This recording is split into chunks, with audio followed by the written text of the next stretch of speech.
Hello everyone, my name is Adam Smith from Rolling Solo, and in this video we're going to focus on the skills area of the Gearlock player mat within Too Many Bones Undertow. So we're going to talk a little bit about skills dice as well within that skill area. Beginning your adventure, you're going to have all of your skill dice in your storage tray out of play. So the best thing to do is to have them kind of like this here, where you have them labeled 1 through to 16 in order. That'll make it very easy as you unlock skills to be able to find them within your skills area, match them up pretty simply. The most important thing to do when you first get your Gearlock is to take a look at your Gearlock's reference sheet, and you'll notice a number of different skills that are going to show up underneath. So for Duster, all of these are the different skill dice, and you're going to be looking for a circle around one of the bullet points for one of the skill dice. Any of those circles mean that you gain that as an innate skill from the get-go. The only one for Duster that applies is Nightshade. So Nightshade is going to be an automatic skill die that is acquired without having to spend any training points, and it's just placed in the slot just like that. This can then be placed off into the distance wherever it is comfortable for you, so that you can easily reference it and gain access to those dice as you go along. Skills are learned through training points. So another way you can spend training points is to gain skills, which come from this area right here. When you train or unlock a skill, you're going to locate the numbered die in your storage tray, as I mentioned, that matches the skill you're training and place it in your mat in its correct slot.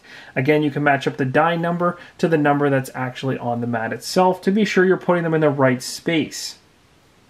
The side showing on your skill die in your skills area usually doesn't matter, but counters are often the exception to the rule, as counters will actually matter which side the die is on and will typically show a number like this, but not all dice that have these numbers are counters, so you're going to have to use your Gearlock's reference sheet to determine whether that particular skill is using a counter or not, but that is something to be aware of.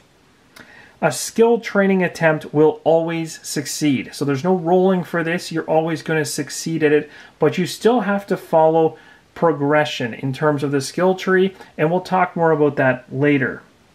Skills are usable only once per battle unless otherwise noted. So rolling these dice, however, does not mean you must use them. So in some cases, some of these skill dice will have you roll them. They may end up in different slots on your character mat depending on different situations that are shown and talked about on your reference sheet, but they don't mean you have to spend them. You can choose not to use them if you don't want to, if an undesired face is rolled. There are some exceptions though, like Duster's Ferocity, which is right here, and if this particular one is rolled, then it's a little bit of an exception to the rule, but you have to be aware of those exceptions. And you exhaust each skill die after use. So once the skill die is actually chosen and used, then that skill die will then land in the exhausted side of the player mat. Once trained and unlocked, skill dice are usable throughout the adventure. So as you're gaining skills throughout the skill trees, those skill dice do not disappear on you. You can use them throughout the adventure. Your character is progressing as the game goes on.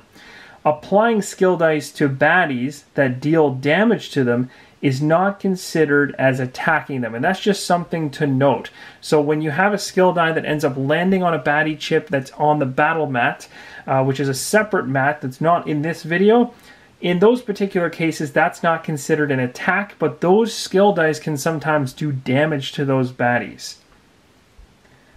Each skill die side has an icon that can be matched to your Gearlock's reference sheet to find out how this icon functions. It also shows where this die may be placed once it's rolled, whether it should be in the active area or in the locked area. And you can see that by checking out your reference sheet. You can see here whether or not it should be placed in either of those different spots. And so you're going to go ahead here and you're going to take a look at all these different sides. There's a reference sheet that shows all of this, including the actual skill die and the different sides. And then the dice icon key here is going to show you what those sides mean. And if it shows right here I, it's inactive. And if it shows an A, then it's considered active. And that will help you to learn where they should be placed up inside of this area. Each skill die side has an icon that can be matched to your Gearlock's reference sheet to find out how this icon functions. It also shows where this die may be placed once it's rolled, either in an active or a lock slot. And there's active slots up here, there's 4 of them, and 2 lock slots. And you can see this by going here. So for instance, if you're taking a look at Duster's dagger, you can see all 6 sides of that particular die. And then if you don't know what those icons mean, you can come to the dice icon key and you can see that the second one down is the draw blood. And it shows an eye. And you can go all the way down to the bottom of the reference sheet in order to learn what those different letters mean. So in this case, it'll say I is to use instantly, and then it would be exhausted. Whereas if it was L, it would be placed in a lock slot, or if it's A, it's placed in an active slot. This is a great reference, and you should definitely become familiar with this, and you will become more familiar with this as you play through a game using your Gearlock. Also note that you do not need to unlock all the skills in a profession before starting another profession. So you can go ahead and unlock the beginning of every single different type of profession. You do not need to just unlock one profession and complete it before moving on to the next. You are freely able to move around and unlock any dice you want as long as you're progressing through the profession correctly. Professions are a set of skills unique to your Gearlock, and professions are listed in the top right-hand corner of the stat area, and their corresponding skills are linked by colored lines in the skills area. So you can see here a number of colored lines. In order to make sense of what those professions really are, you just take a look at the top of your neoprene mat in the stat area to the right of your character's name, and you'll see some stars.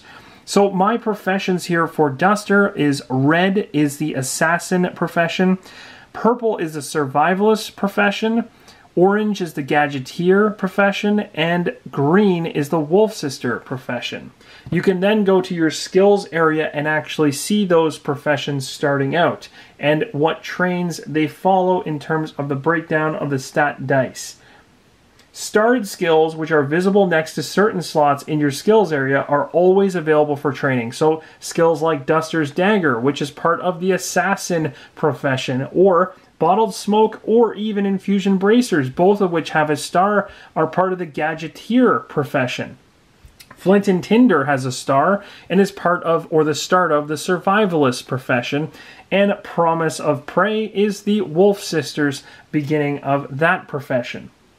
Some skills will have arrows pointing to them and do not have a star on them. These skills must be learned in order, starting with the starred skill first and following the arrows throughout the skill dice. So for instance, Promise of Prey is the first one within the Wolf Sister profession. The next skill die, once this one's unlocked and situated here, would be Ferocity.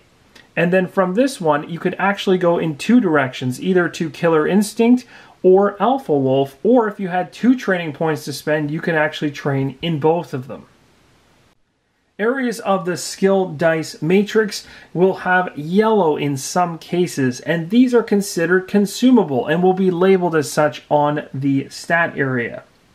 Consumable dice cannot be gained using training points and are instead acquired through loot or certain backup plans. So some Gearlocks even start with certain consumable counter dice on their mats.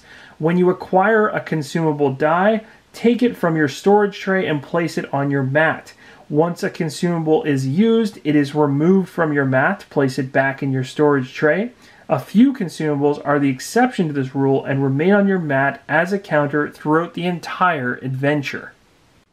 For example, 2 consumable dice can be potentially gained or granted to Duster throughout an adventure, and they are 4 and 8, and they land just like this in these slots. The important thing to note is the number facing you. This becomes very important with consumables, and it's always recommended to check out your Gearlock's reference sheet. The dice icon key will help you understand exactly how these facing consumables and what numbers they should be set at when either sitting inside of your skills area or after use.